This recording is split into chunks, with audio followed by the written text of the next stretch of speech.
Le dernier quart d'heure de Smart Bourse, le vendredi soir, c'est la leçon de trading avec Bourse Direct et Christian Sanson qui est avec nous dans ce studio, responsable des formations chez Bourse Direct. Bonsoir Christian. Bonsoir. Merci beaucoup d'être là. Le paperboard à vos côtés, évidemment. On va parler du carnet d'ordre. Déjà, question qui visiblement remonte du terrain, parce que vous êtes en formation là tous les jours avec les clients Bourse Direct. Beaucoup de questions, et c'est pour ça que c'est intéressant d'en parler dans l'émission avec vous. Beaucoup de questions sur la manière dont sont calculés les cours d'ouverture et de fixing sur les marchés, valeur par valeur. Oui, encore ce matin, j'étais en webinaire avec pas mal de personnes et on m'a dit comment c'est fait, comment est calculé le cours de l'ouverture à 9h ou le cours de 17h35. Donc du coup, j'ai dit, écoutez ce soir sur Besmart et vous verrez comment est calculé le cours d'ouverture. Alors juste avant de...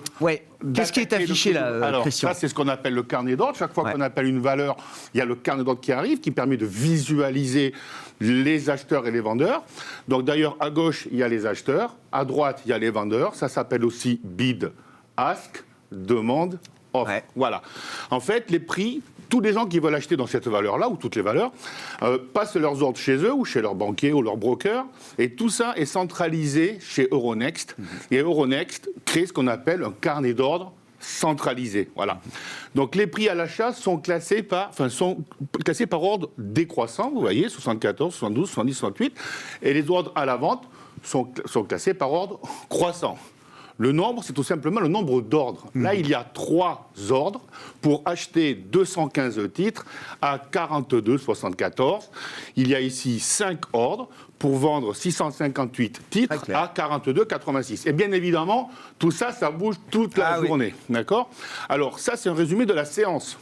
À la séance, l'ouverture du jour, donc je vous montrerai tout à l'heure comment on la calcule, la clôture de la veille, le pourcentage de variation. Alors souvent, les gens, ils confondent, parce qu'avec les bougies vertes, les bougies rouges, le pourcentage de variation, c'est tout simplement le cours de maintenant moins le cours d'hier, divisé par le cours d'hier. Voilà. Oui, d'accord. Parce que souvent, les gens ils disent « Oh, il y a une bougie verte, c'est parce que ça a monté. » Non, la bougie verte, c'est simplement que ça clôturait à 17h30 au-dessus du cours de 9h. Donc souvent, les gens, ils confondent bougie verte, bougie rouge et pourcentage de variation.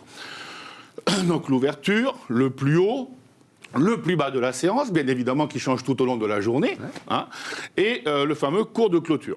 Alors, si j'ai le temps tout à l'heure, je vous expliquerai un tout petit peu ce que c'est ces seuils hauts et ces seuils bas, d'accord ? Parce qu'en fait, les actions, elles sont sur un marché réglementé, mais également régulé. C'est Euronext qui régule tout ça. Il y a des règles de négociation, des règles de cotation. C'est les seuils de limitation ? C'est ça, ce sont les seuils de limitation, et il y a certaines règles, en fait, en fonction des groupes de cotation. Toutes les valeurs ne font pas partie du même groupe de cotation, donc il y a des règles un petit peu spéciales. PTO, on va reparler après, tout à l'heure, donc c'est le prix théorique à l'ouverture, donc qui permet de voir un petit peu la valeur juste avant l'ouverture, et VTO, c'est la variation théorique ouverture. Volume d'échange quotidien. Pourcentage de capital échangé, c'est également ce qu'on appelle le taux de rotation. Pour qu'une valeur fasse partie du CAC 40, par exemple, il faut qu'elle ait une capitalisation supérieure, enfin très très importante, donc parmi les plus grosses, mais également un taux de rotation très élevé. Voilà, c'est le nombre de fois où le faut capital que ça tourne. est donc tourné dans la journée. Il faut qu'il y ait des titres échangés, il faut qu'il y ait le plus de titres échangés possible. Exactement. Donc je reviens à mon fameux paperboard maintenant pour vous expliquer un petit peu comment est fait le cours de l'ouverture et également le cours du fixing. Alors j'ai pris un exemple un peu au hasard, mais vous allez comprendre. Alors déjà, donc avant l'ouverture, on va prendre une valeur, donc on va prendre le bid, donc la demande ici, où c'est pareil, et là, l'offre, d'accord ? On va prendre, il y a des gens qui sont prêts à payer 400 titres. Alors, MX, ça marquait mieux. En fait, mieux, c'est un ancien ordre. Ça s'appelle aujourd'hui au marché. Et avant, au marché, ça équivaut anciennement à tout prix. Le mieux, avant qu'on achetait au mieux, notre ordre, il était calé sur la 5e offre, vous voyez. Mais pour des raisons sûrement informatiques, ils ont gardé MX pour mieux, mais ça s'appelle au marché, voilà, tout simplement. Donc, ensuite, il y a 200 titres, admettons, à 156. Il va y avoir 250 titres à 155, 500 titres à 154, 850 titres à 153, 1000 titres à 152, etc. Donc, vous voyez, c'est bien par ordre décroissant. On va de l'autre côté. Les donc, vendeurs. 400 titres, admettons, au mieux, au marché. Il y a 250 titres à 150, parce qu'il y en a qui veulent vendre à 150. Il y a 400 titres à 151. Il y a 500 titres à 152. Admettons 600 titres à 153, 1250 titres à 154, etc., etc. Alors en fait, le cours de l'ouverture, comme la bourse, c'est la loi de l'offre et la demande, bien sûr. En fait, c'est là où il y aura le plus de gens satisfaits. Donc ce qu'on va faire, on va calculer ce qu'on appelle les quantités cumulées. D'accord ? La somme des quantités à gauche, et on va prendre bien sûr la somme des quantités à droite. S'il y en a 400 qui sont prêts à acheter à n'importe quel prix et qu'il y en a 200 qui sont prêts à acheter à 156, alors il y en a combien qui sont prêts à acheter à 156 ? 200 ?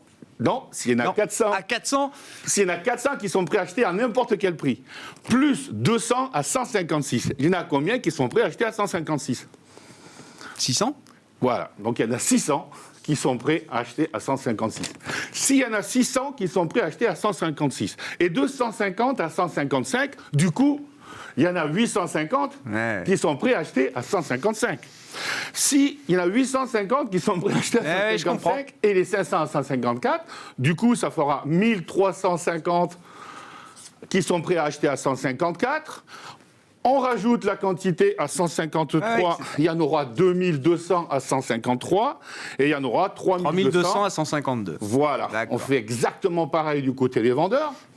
S'il y en a 400 qui sont prêts à vendre à 0, entre guillemets, et 250 à 150, ça veut dire qu'il y en a 650 qui sont prêts à vendre à 150 euros.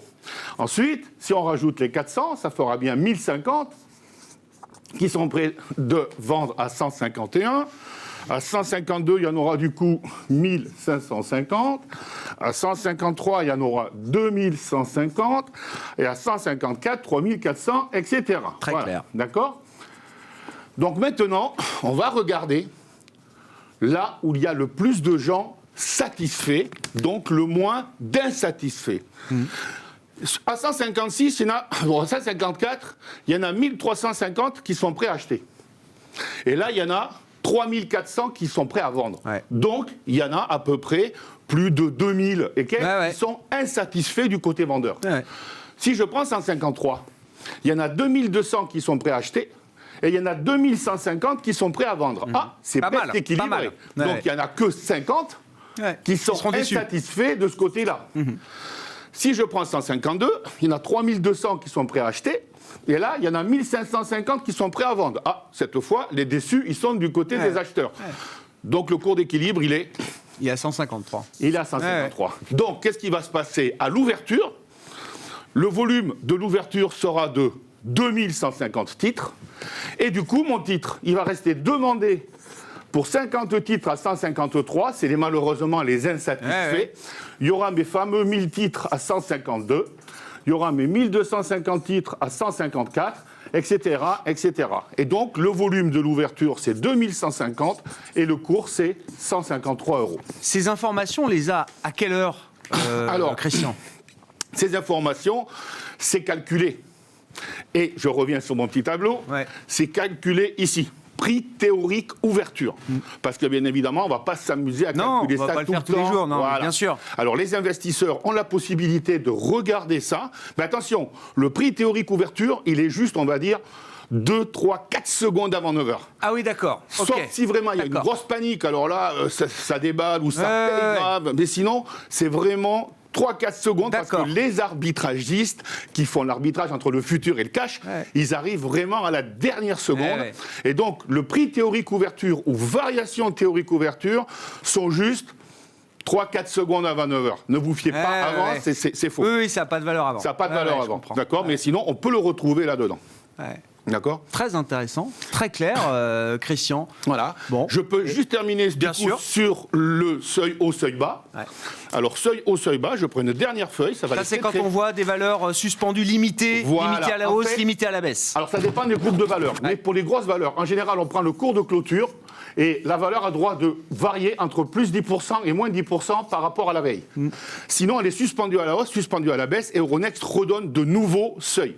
Là, elle a ouvert entre la borne. Elle a ouvert à 42,80. C'est bien dans les bornes. Alors là, on applique 10% en haut et 10% en bas. Très Ça clair. veut dire que ça donne le seuil haut à 47,08 et 38,52 pour le seuil bas. Elle peut naviguer là-dedans, sinon 120 secondes d'arrêt de cotation. Et ensuite, on remet redonne de nouveaux seuils. Et voilà, suivant les valeurs, c'est pas les mêmes malheureusement. Souvent, c'est CSRD, valeurs étrangères, etc. Très clair, ces explications sur le carnet d'ordre, le fonctionnement du carnet d'ordre. C'était la leçon de trading du jour avec Bourse Direct et Christian Sanson qui était avec nous, le responsable des formations chez Bourse Direct. Voilà, ainsi se termine cette semaine et cette émission ce soir. On se retrouve lundi à 12h30 en direct.